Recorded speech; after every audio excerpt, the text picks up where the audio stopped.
এসালমের ১,১৩,২৪৫ কোটি টাকা পাচারের অনুসন্ধান শুরু করেছে সিআইডি। গ্রুপের মালিক সাইফুল আলম, তার স্ত্রী, সন্তান ও সহযোগীদের বিরুদ্ধে মানি লন্ডারিং আইনে এই খোঁজ শুরু হয়েছে। বিভিন্ন দেশে বিনিয়োগ হওয়া এই অর্থ ফেরানো সম্ভব বলে মত বিশ্লেষকদের। পাশাপাশি সরকারি পৃষ্ঠপোষকতায় আর যেন এমন ঘটনা না ঘটে তা নিশ্চিতের আহ্বানও জানিয়েছেন তারা। ফ্যালকন অ্যালুমিনিয়াম, নির্ভরতার প্রতীক। ৬টি ব্যাংকে লুটপাট চালানো এসালম গ্রুপের মালিক ও তার স্ত্রী সন্তানদের বিরুদ্ধে অনুসন্ধান শুরুর কথা বিজ্ঞপ্তিতে জানায় সিআইডি। সংস্থার ফিনান্সিয়াল ক্রাইম ইউনিট এ নিয়ে কাজ করছে।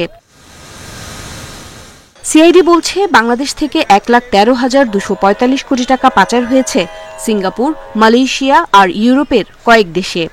এ পাচারে জড়িত সাইফুল আলম, তার স্ত্রী ফারজানা পারভিন, ছেলে আহসানুল আলম ও আশরাফুল আলম। এছাড়া সাইফুল আলমের সহযোগীদের বিষয়েও খোঁজ চলছে। বাংলাদেশ জাতিসংঘের দুর্নীতি বিরোধী কনভেনশনের সদস্য হওয়ায় পাচার হওয়া অর্থ ফেরানো সহজ হবে বলছেন বিশ্লেষকরা। যথাযথ প্রক্রিয়ায় সেটা সংশ্লিষ্ট দেশে বাজেয়াপ্ত করে এবং তারপর পরবর্তীতে সেটাকে দেশে আমাদের দেশে ফিরিয়ে আনা এবং যে ব্যক্তি বা তার পরিবার তাদের সকলকে দেশে ফেরত, যদি বিদেশে থাকেন তারা দেশে ফেরত এনে তাদেরকে জবাবদিহিতা নিশ্চিত করা অবশ্যই সম্ভব। অভিযোগ রয়েছে, সরকারি পৃষ্ঠপোষকতায় দুর্নীতিতে অপ্রতিরোধ্য হয়ে ওঠে এসালম গ্রুপ। বিনিয়োগের নামে ৯৫,০০০ কোটি টাকা লুট করে ৬টি ব্যাংক থেকে। ভবিষ্যতে এমন ঘটনা ঠেকাতে শক্ত ব্যবস্থা চান বিশ্লেষকরা।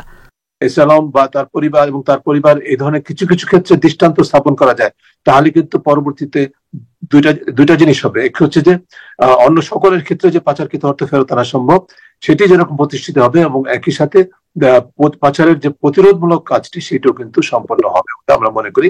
পাচার হওয়া অর্থ ফেরত আনতে সব সংস্থার সমন্বিত উদ্যোগের পরামর্শও দেন বিশ্লেষকরা। Umar Nahar Azmi, independent news, Dhaka.